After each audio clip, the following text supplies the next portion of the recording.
Okay, this video took a lot longer to come out than I thought it would. First off, I was planning to work on this video over my spring break, but then all my professors decided to say, no. That'll really piss off the kids. You don't get one. And suddenly 2 months has passed and I can't even describe what I've been doing with all my time. Fortunately, with the negative time that I have between my lectures, internships, and labs, I've decided to try my hand at animating. Like, actually using software to draw pictures and play them back in a way that deceives the viewer into thinking that there's something moving in front of them. And this was fun.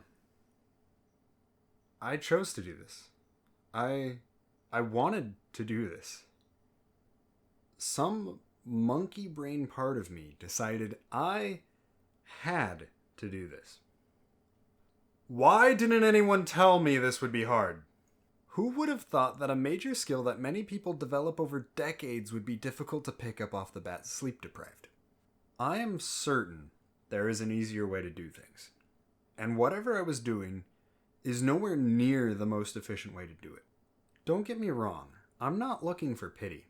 I'm just hoping that some level of schadenfreude can be gained from my experiences. In all fairness, I did figure out a number of the kinks in the software, and I can make simple things that I'm satisfied with, but I wanted to put out a video before finals, and I have no idea where the time has gone. So without further delay, let's just jump into it. Tierlist, objective opinions. I am way behind the curve on this one, but hell be damned, I will finish this video if it kills me. Doggy doors are top tier. If you think differently, just go sit in the corner. I'm not mad, I'm just disappointed. Let's see. What's next? Spinny door go spinny wee wee wee. Have you ever wondered why some people like NASCAR? Like an oval, so we're gonna drive straight and then we're gonna be turned into the left. Yeah, I think I found why. It must be some innate return to monkey level imperative. There's just something so captivating about running in a tight circle. Continuing, I'll admit secret doors are cool, but they're simply not reasonable. First off, why do you want one? What are you trying to hide? Are you a murderer?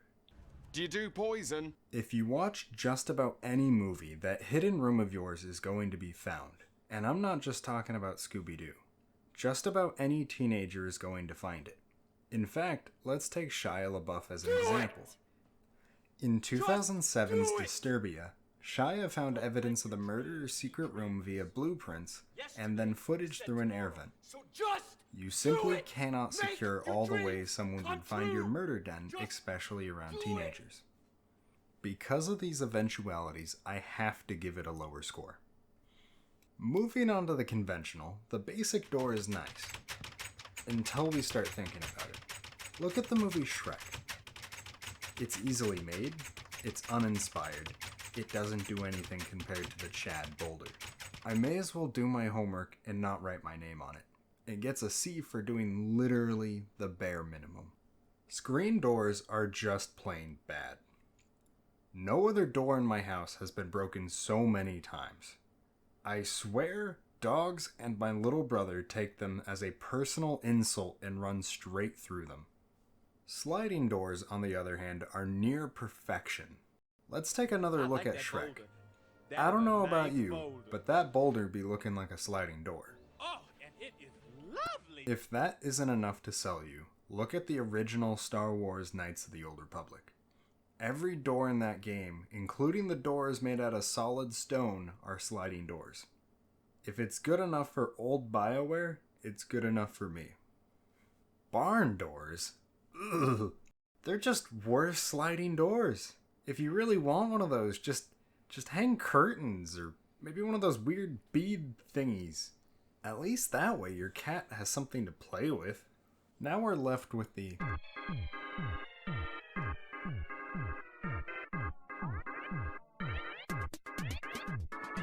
It's called an evolution door. They seem pretty cool at first, but take a look at this. This guy made a sliding door ripoff that is somehow worse than the barn door. I didn't even know that was possible. Now that I got the original doors out of the way, I'm going to add on a few more that honestly are so frustrating that they should have been there in the first place. Have you ever walked up to a door and tried to pull it open just to find out that it's actually a push door? Doors like that are commonly referred to as Norman doors. They are doors where something about its design suggests that it should be opened or operated in a way that isn't correct. They are the door version of saying "you too" when waiters say "enjoy your meal." And now, the worst door of all time. You should have seen it coming. Who's that Pokemon? It's Bathroom stall doors. Why can I see between the door and the frame? Why don't you go all the way to the ground? Why aren't you tall enough? I don't want to see what you're doing in there, but suddenly I'm the weird one if I look away from what is directly in front of me. Ugh. Know your fucking place, trash. And that's my list. Obviously, you can't argue against my placements, but if there's any other door you think should have been on that list, we can talk about it in the comments below. In other news, I had to make a tier list account for this video, so you know what that means. I also had to make a Twitter. I actually already used this Twitter to post my submission for the Bards for Bards charity earlier this April. And finally, in my last video, I asked for suggestions on how I should end my videos. But the only person who proposed anything suggested I